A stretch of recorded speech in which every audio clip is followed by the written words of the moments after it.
There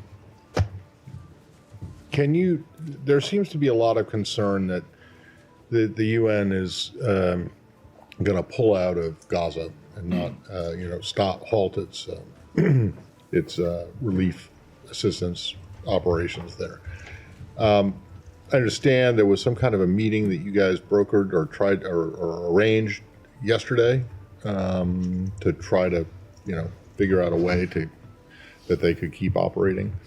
Okay, what can you tell us about that? I can't speak to a meeting yesterday from here. I can go back and work on details of that after the briefing, but I can tell you that this is an issue that we have been intensely focused on. Our special envoy for Middle East humanitarian issues, Lise Grande, has been working with the UN and with various Israeli government entities to try to figure out a way to allow UN workers to safely do their jobs and deliver humanitarian assistance. We have seen over the past few weeks a big backlog of humanitarian assistance at Kerem Shalom. So a lot of trucks that have made it to Kerem Shalom, but then have not made it out of Kerem Shalom into the Gaza Strip where they can deliver goods, and they largely haven't been able to move because of a breakdown in security on the ground. This isn't a breakdown in security where trucks are being shot by Hamas or by the IDF. It is just random looting and criminal gangs and criminal actors who have been attacking trucks. And so we have been working with the UN and Israel to try and find a solution to that problem, including such ideas as trying to make sure that UN workers have personal protective equipment, that they have radios and other communications equipment so they can communicate with each other and safely move around Gaza, and that work is continuing.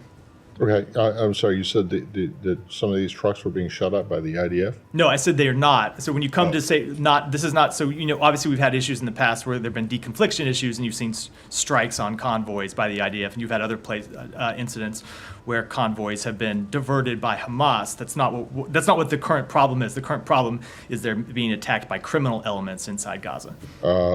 Okay, so where do things stand right now as far as you understand them? So there is aid that is moving, both commercial trucks and then humanitarian aid that is moving from Kerem Shalom. Well, isn't humanitarian aid on the commercial trucks? There's commercial trucks that include food and other humanitarian goods, but they're sold on the market, in the free market inside Gaza, and those have been moving. The free market.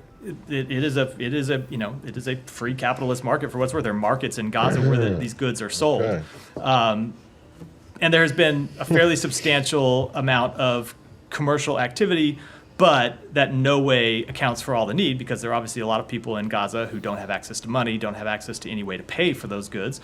And so we need to see humanitarian assistance sustained too. And that has slowed out of Kerem Shalom because of this breakdown in activity. There still has been a fair amount of humanitarian assistance going into northern Gaza over the Jordan route, and stuff coming in from Ashdod, but there has been a problem in southern Gaza that we've been working to try to stop. resolve. I'll leave it to others to talk about the free market that exists in Gaza.